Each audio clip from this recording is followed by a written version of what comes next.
Paul Sweeney on Bloomberg Radio. All right, Alex Steele, Paul Sweeney live here in our Bloomberg Interactive Broker studio. We are streaming live on YouTube as well, so head over to youtube.com and search Bloomberg Podcast, and that's where you'll find us. Tom Keene likes to talk about velocity. He likes to keep the velocity up of his Bloomberg Surveillance Radio show. Keep it moving, keep it moving. Boy, the velocity coming out of Washington, D.C. in terms of news flows picked up over the last 48 hours in terms of executive orders and lots of policy pronouncements here. So let's check in with Nathan Dean. He's a senior policy analyst at Bloomberg Intelligence. He is based down in Washington, D.C. Nathan, fast and furious, the executive orders are flying here. You're a policy analyst in D.C. You've seen administrations come and go. What are you focusing on? Yeah, so, yesterday was President Trump's what he called shock and awe. And, for us looking at these executive orders, they were more awe than shock. What I mean by that is that when we closed our laptops last night, it wasn't really all that surprising what he did. Most of these executive orders he said on the campaign trail that he was going to do.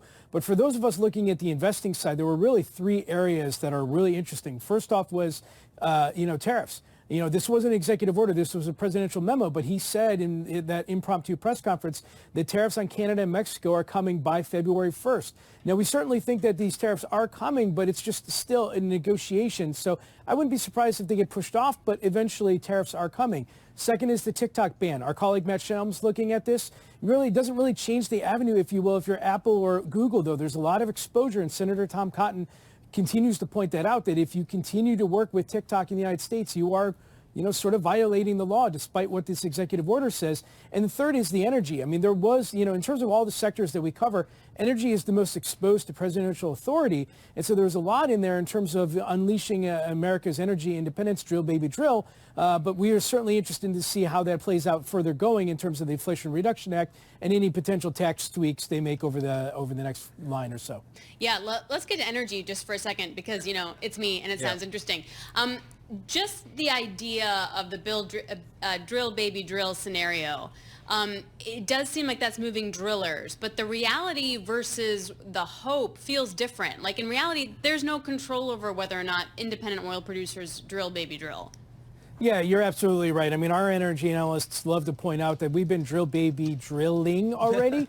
So what we mean by that is that there's a lot of policy inputs into the energy sector, and this is just one of them. I mean, you have state level policies, you have the price of oil, you have OPEC and so forth like that. So the president did some actions that I think a lot of the people anticipated, opening up Alaska National Life Refuge, the LNG pause, and so forth. But I don't think the energy sector is all that changed. I mean, certainly looking at the markets today, I think a lot of people are anticipating this, and it's not really going to change the narrative.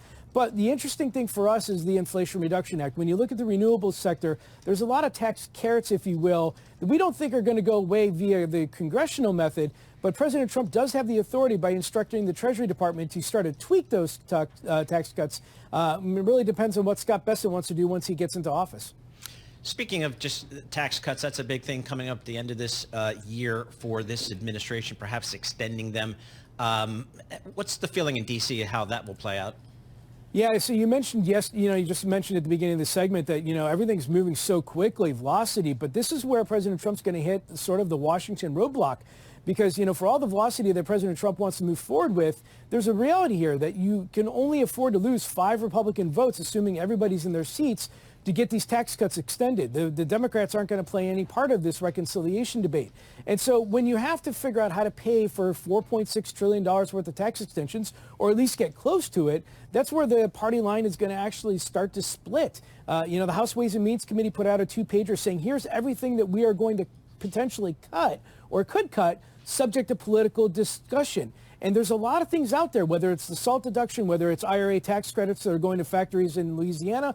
There's a lot of things out there that Republicans want to keep around. And when you can only lose the 4-5 votes, it's going to be an extremely challenging debate. House Speaker Mike Johnson wants to get a vote done by April or May. We're telling our clients, don't be surprised if this goes to October. Wow. Okay. Well, that's something. In terms of sectors too, like you're mentioning, like energy, super in the midst of massive change that could be impacted by President Trump. The other, honestly, is financials. And we saw that with earnings and the rhetoric as well, like lessening capital regulations and what you do with all that cash. How quick are we to change there? So there's really no magical wand for deregulation. There's a lot of sentiment going into those valuations in the market, I would argue, because the idea of deregulation is good, and a lot of this capital is going to be returned.